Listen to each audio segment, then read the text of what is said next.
So you already had the divorce papers ready? How about that? I scared you, didn't I? Because I'm ready for this anytime. So you better cool down and think about what you just said. With that, my husband Jackson got up and went into his room. My name is Camila, and I'm a 28-year-old office worker. I got married a year ago to a man named Jackson. We met on a blind date, and he pursued me. After dating for a year and a half, we got married. I think we got married a little too soon, but I always thought I wanted to get married and have children before I turned 30. So I accepted his proposal. But I realized later that I should have been more careful. The first thing that surprised me was that Jackson changed his job as soon as we got married. I'm changing jobs, Jackson said out of the blue. Why all of a sudden? I asked him. He said, because I can't show my full potential there. I thought, what the heck? But he told me he had already submitted his resignation and would leave at the end of the month. He managed to get the job he wanted, but the salary was lower than his previous one. I thought it was okay since I was also working. But then Jackson started asking me to quit my job. I would have been fine with quitting if Jackson's income was enough to support us both, but as I mentioned, he just changed jobs and his salary is lower now. Jackson says his salary will increase soon, but we don't know when that will be. If I quit my job now, we wouldn't be able to save any money and would struggle to pay for things like rent and car expenses. In short, we couldn't manage on Jackson's salary alone. So I told Jackson, I won't quit my job until your salary goes up. Jackson seemed to agree, but he kept asking me to quit. Each time, I gave him the same answer. Now we've been married for a year, and Jackson's salary still hasn't increased. He keeps asking, when are you going to quit? I'm really tempted to say now, sarcastically, and then tell him I'm just kidding and can't quit yet. If he wants me to quit so badly, he should earn more money. I feel like he should focus on his own work before persistently asking me to quit. I once wondered why Jackson wants me to quit my job so badly, and I finally came up with an answer. It seems Jackson wants me to take care of his mother, Helen. I just want to make things easier for you, Mom, Jackson would often say to Helen whenever we visited my in-laws' house. Helen would graciously thank him, and then Jackson would add, but we're both working, giving me a meaningful look. It was like he was subtly pushing me to quit my job. He claims his mother needs assistance, but Helen isn't actually sick or in need of care. She's healthy and quite active. In fact, she earns enough from her part-time job to support her hobbies, social outings, and live a fulfilling life. So realistically, she doesn't require my help at all. If I were in Helen's shoes, I'd feel disheartened to be seen as needing care when I'm perfectly capable. But Jackson continues to insist that I take care of Helen. Oh, if only one of us were home during the day, we could go check on Mom every day, Jackson suddenly voiced his thoughts. It seemed he wanted me to visit my in-laws' house daily. Though hearing this was tiring, I persisted in asking my husband, Helen is perfectly healthy. What exactly do you expect me to do? Jackson matter-of-factly responded, there are plenty of things you could do. You could help with housework or run errands. There's a lot to assist her with. But Helen works part-time and spends time with her friends during the day, so she's not home much, right? I countered. Even if Mom isn't home, you could still handle the housework, couldn't you? Jackson's words left me baffled. What is he saying? Am I supposed to be her maid? I thought to myself. Jackson seems to be very concerned about appearances, especially in front of his parents. If he's so determined to care for them, he should handle the household chores himself. I wasn't interested in indulging Jackson's pride, so I didn't quit my job and avoided visiting my in-laws on my days off. However, I did make sure to visit them during holidays like New Year's. Thinking back, Jackson often gave me tasks when we visited my in-laws together. He'd ask me to clean up, assist his mom, check if anything was needed from the store, and so on. But I never acted on these requests. When he asked me to go to the store, I'd respond with, don't you know more about this area than I do? He'd then say it wouldn't make sense if I did it. I don't really understand his reasoning. It seems like he just wants to control me and feel good about taking care of his parents, doesn't it? That's how I started to view Jackson over time. Could it be that he's more concerned with appearances than genuinely caring for me? When I boldly asked him, why don't you pitch in or quit your job to care for your own mother? He appeared extremely uncomfortable and had a disgusted expression on his face. That's not something I'm supposed to do. I'm giving you these instructions so that my mom will think that you are a considerate, useful wife. I hope you realize how kind I am to you, he said. In other words, he wants to dump all the difficult tasks on his wife and show off how good he is, as if it's something remarkable. Well, I'm not his servant or slave, and I don't deserve to be treated disrespectfully in front of my in-laws. If Jackson continues making unreasonable demands, I won't stay silent. I'll stand up for myself. But despite talking to him, Jackson hasn't changed. He still asks, are you going to quit your job? And whenever we visit my in-laws, he orders me around just like before. I had enough and decided to discuss it with him. I think we need to talk about our future, I said. Huh, what are you even trying to say? I'm honestly fed up. I'm tired of you constantly asking me when I'll quit my job. I'm exhausted from you pressuring me to take care of Helen. Why are you fed up with that? You're my wife, and it's your duty to care for your husband's parents. Don't you think that's a huge responsibility for me? Shouldn't you, as their biological child, be responsible for helping with the housework and taking care of your own parents in the first place? No way, it's the wife's duty to do it. Are you the kind of person who doesn't care about family? I'm really disappointed to hear you say that. Then let me ask you this. How have you been taking care of my parents? If I asked you to care for my parents, would you do it then? I questioned. Jackson stared at me blankly. What are you saying? Why should a husband take care of his wife's parents? Does that mean you won't take care of my parents now or ever? The husband's parents and wife's parents are completely different, I pressed. What difference does that make anyway? I don't get it, I said, frustrated. I didn't realize you were so clueless. It's like talking to my old boss, I continued. What are you saying? Jackson asked, confused. I'm saying the husband's parents should come first. You should take care of your wife's parents, I clarified. What? I exclaimed. So you only prioritize your own blood-related family?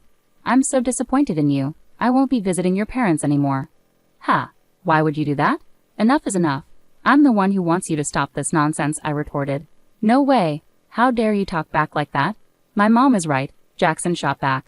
Ha! Mom was talking about you. She said you're a badly behaved wife. That's why she gave me this. With that, Jackson pulled out a piece of paper from his bag. It was divorce papers. What? You already had divorce papers ready. I was shocked, but Jackson seemed strangely proud. See? I scared you, didn't I? I'm prepared for this any time. So think about what you just said, Jackson declared smugly before leaving for his room. Unbelievable. Why is Jackson so selfish? And that look of triumph on his face. It's clear the divorce papers are a threat to make me obey him. The fact that Helen was involved made me even more suspicious. Jackson is acting like a puppet for his mom, trying to control me while following her orders. It's ridiculous. I won't let Jackson have his way. How can he not see our marriage is in trouble when he acts like this? His lack of understanding just annoys me more. Jackson had already completed the divorce papers and handed them to me, with witnesses including Helen and his friends. This meant I could sign and file them whenever I chose. The next day, after Jackson went to work, I filled out the divorce papers and submitted them to the city office. As a precaution, I also filed a notice of non-acceptance of the marriage certificate. I called my parents and explained the situation, knowing Jackson might threaten to file the marriage certificate on his own if he found out. My parents were shocked that I had already prepared the divorce papers but fully supported my decision, outraged by Jackson's behavior. They offered to help me move my belongings immediately. Taking a leave from work, I had my parents come over and relocate all my things to their house while Jackson was away. I decided to stay with my parents for a while. It was the first time in a long time that I felt comfortable and at ease spending time at their home. Thinking back, Jackson never lifted a finger for housework. I cooked dinner after long work days and handled all the cleaning and laundry on my days off. On top of that, he expected me to care for my in-laws, which was impossible. That night, Jackson called me as he must have just returned home from work. Hello. Hey, where are you right now? I'm at my parents' house. Ha, why would you go back to your parents' house without my permission? And there's none of your stuff here. Don't tell me you're staying the night there. I almost laughed. How could he think I was staying over when I had taken most of my things with me? It really showed his selfishness to even suggest that. I moved out of the house. I'm not coming back. Ha, what are you talking about? Come back here and make me some food, Jackson demanded. Please make it yourself, I replied firmly and ended the call. I couldn't discuss filing for divorce with him if he behaved like this. I decided to wait for him to come to my parents' house instead and blocked his number. A week later, Jackson showed up at my parents' house, but he wasn't alone. He had brought his parents with him. All three wore serious expressions. I led them into the living room, and we faced each other, 3 against 3. How could you do this? How could you leave for so long without my permission? Jackson demanded. Well, you were treating me like your housekeeper, weren't you? All I asked you to do was to take care of my family, Jackson insisted, his parents looking stern. Helen shot me a fierce glare. Don't twist things around. You always find ways to avoid your responsibilities and push them onto others. I've explained this countless times. That's not what I meant. What kind of wife are you if Jackson is doing so much for you? Helen continued, criticizing me. My father started to tremble with anger at her words. Before he could lose his composure, I interjected. Jackson told me to quit my job and care for Helen, saying it's my duty as his wife. But when it comes to my family, he expects me to handle everything alone. Ultimately, Jackson just wants obedience and uses me to care for his parents while taking credit for it. That's why he prioritizes his parents over mine. Have you heard Jackson say these things?" Helen continued to glare, but my father-in-law, Carter, looked confused, indicating he hadn't heard this before. "Let's clear the air." Jackson suddenly brought up divorce papers, claiming it was Helen's idea, I added. "What? Did you suggest that?" Carter asked Helen, clearly surprised. "Oh no, it's because Camila has an attitude problem," Helen stammered.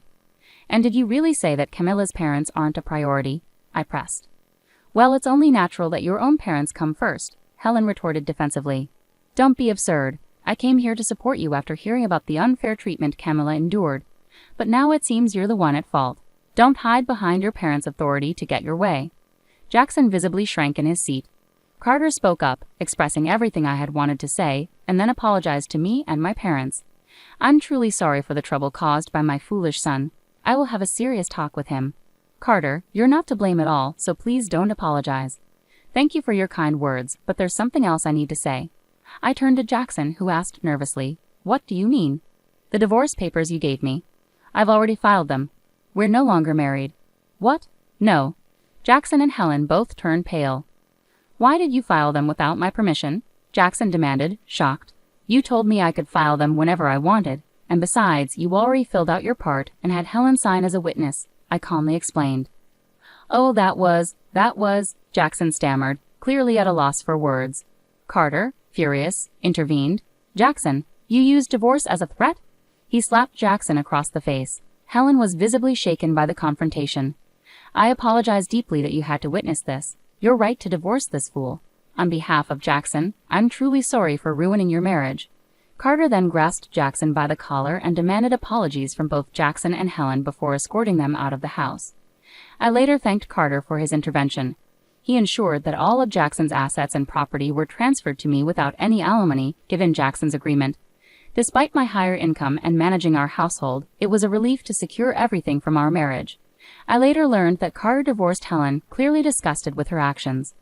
The other day, I ran into a colleague from Jackson's old workplace, who shared some surprising news.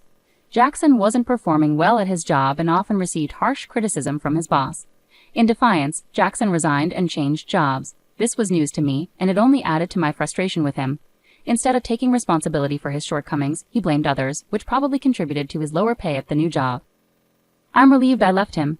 I've rented a cozy apartment and enjoy living independently. Work is going smoothly. I even received a recent raise. Right now, I'm not interested in relationships and prefer focusing on my career.